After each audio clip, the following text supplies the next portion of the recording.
சட்டப்பேரவை தேர்தலில் பணப்பட்டுவாடா செய்யும் அதிமுக மீது நடவடிக்கை எடுக்காமல் பாஜகவின் பி டீமாக தேர்தல் ஆணையம் செயல்படுவதாக திமுக அமைப்பு செயலாளர் RS பாரதி குற்றம் சாட்டியிருக்கிறார்.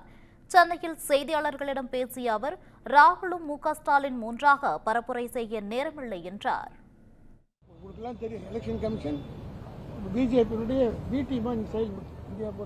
நான் மட்டும் சொல்ல, எல்லோரும் சொல்ல ஆரம்பிச்சிட்டாங்க. ஒரு சுண்டரிக்கு ஒன்று, ஒரு வாட்ஸ்அப்பில் ஒரு செய்தி ஒன்று வந்தது. அதாவது 19ஆம் தேதி ஒரு மாரத்தான் நடத்த போதா அதில் போட்டிருக்காங்க. அது தேர்தல் ஆணையத்தினுடைய ஆல் இண்டியா எலெக்ஷன் கமிஷனுடைய ஆதரவோடு நடைபெறுவதாக ஒரு நிறுவனம் போட்டிருக்காங்க. பிஜேபியினுடைய பி டீம். அதில் ஃபர்ஸ்ட் என்ன போட்டிருக்காங்க தெரியுமா? Let us run for change அப்படின்னு போட்டு வாக்காளர்களுக்கு வாக்கு போடுறதுக்குரிய விழிப்புணர்ச்சி ஏற்படுத்துற மாதிரி கீழே போட்டு ஒரு ஸ்டார் போட்டு அதில் மெசேஜ் ரன் ஃபார் சேஞ்ச் அப்படின்னா என்ன இருக்கும்? மாற்றத்திற்கு ஓடுவோம் அப்படின்ற மாதிரி ஒரு மாரத்தானை நடத்துவதற்கு முறை, அதாவது அதனுடைய எலெக்ஷன் கமிஷன் பேர் யூஸ் பண்ணிட்டாங்க. ஆனால் எலெக்ஷன் கமிஷன் அது ஒன்றும் கண்டுக்கவே இல்லை.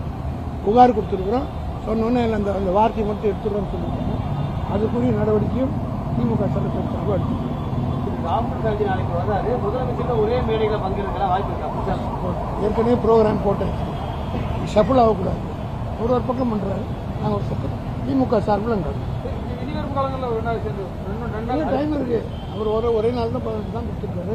ஏற்கனவே ஷெட்யூல் போட்டாச்சு, பிரேக் ஆகும். அது போது தான் ரீஷெட்யூல் பண்ண முடியாது. காரணம்னா 21ஆம் தேதி அவருடைய தொகுதி தலைவர் 20ஆம் தேதியிலேருந்து அவருடைய தொகுதிக்கு போட்டுருக்காங்க. ஒரே ஒரு நாள் தான் இடையில இருக்குது.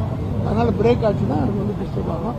அதனால் ஏறத்தாழ 10, 20, 30, 40 தொகுதிகள் பிரச்சாரம் பாதிக்கும். அதனால் அவரோட பக்கம் பேசுகிறோம். அவரும் அங்கே ஒரு திமுக தான் ஓட்டு கேட்க போகிறாரு. நாங்களும் அவருடைய கூட்டணி பேசுகிறோம். அண்ணாமலை ஒரு விமர்சனம் வைக்கிறாரு, திமுக தமிழ்நாட்டில் தோற்று ராகுல் காந்தி விருப்பப்படுறாரு. அதனாலதான் பையன் பொய் ஆகி போச்சு வந்துட்டாரு. அதாவது அண்ணாமலை பொய்க்கே பிறந்து பொய்யிலே வாழ்ந்து வந்து எடுத்துக்காட்டு தான். அது வரமாட்டாரு. நாளைக்கு வர போறாரு, நீங்க எடுக்க போறீங்க போட்டு